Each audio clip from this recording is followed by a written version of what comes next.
Well, thanks very much, Chairman Barry, and can I also say to the Nanango Tourism and Development Association, thanks for putting this on. I mean, this really is democracy in action.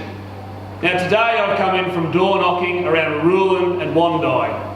It's a commitment that I've given when I announced my candidacy to become Mayor that I would run a grassroots campaign and aim to talk to at least 6,000 homes and businesses right around this region.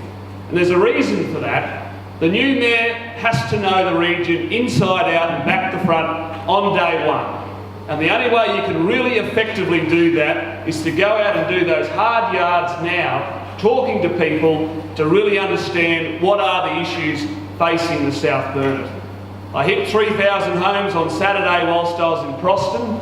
I'm going to work hard to get to that 6,000, but I may just miss out by a handful of homes in the end. But as I've moved around this region, I've been talking about 5 key issues that people have been talking to me about, as well as what I've been talking to them. Roads, rates, economic development, natural resource management, and building a 21st century council. Now, in relation to roads, I've held the portfolio for the last 4 years. And it's been dealing with budgets and talking to government and lobbying to get the kind of money that we need to be able to provide the infrastructure as best we can. I believe we can do some things differently than what we've done over the last 4 years and the last 8 years. And that's particularly using capital money back onto our road maintenance. There's 2 pots of money, if you like, when it comes to our road funding.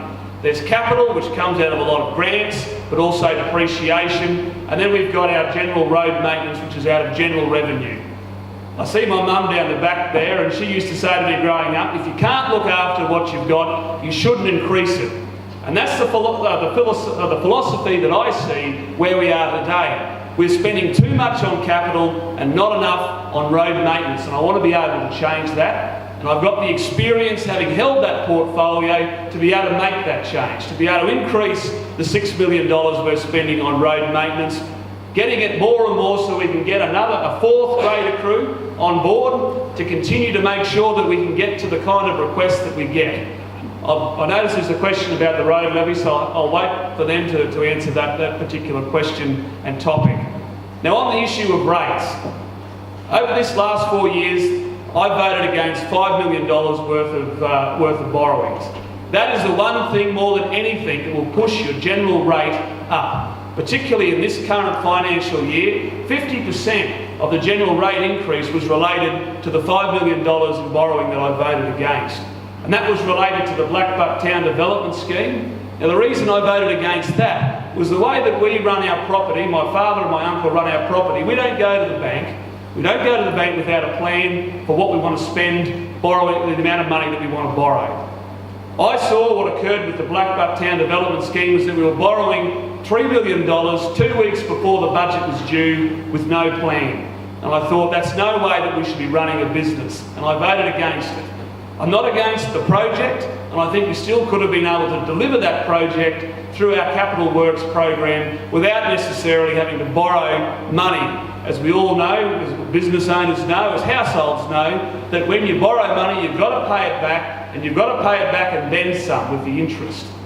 I also voted against the memorandum subdivision borrowing because I believe that there is too much of a risk for councils, for ratepayers out there to be able to make sure that they get that $2 million back. I thought there were better ways we could do that. However, council has borrowed that money, and as Mayor, I'll make sure that we get that $2 million back. I don't want to see the ratepayers left holding the baby, so to speak.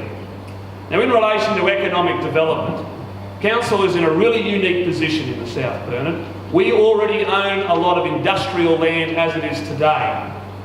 We know that the southeast corner in relation to industry is growing, but they've got growing pains. Land is too expensive, infrastructure is too expensive, traffic congestion.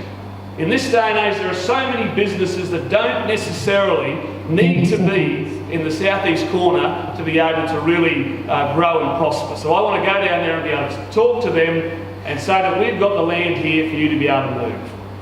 The other issue, I think, is natural resource management, and I'm really passionate about getting the wild dog bounty up to $100. It's a way of giving something back to our rural ratepayers, as well as our rural residential areas.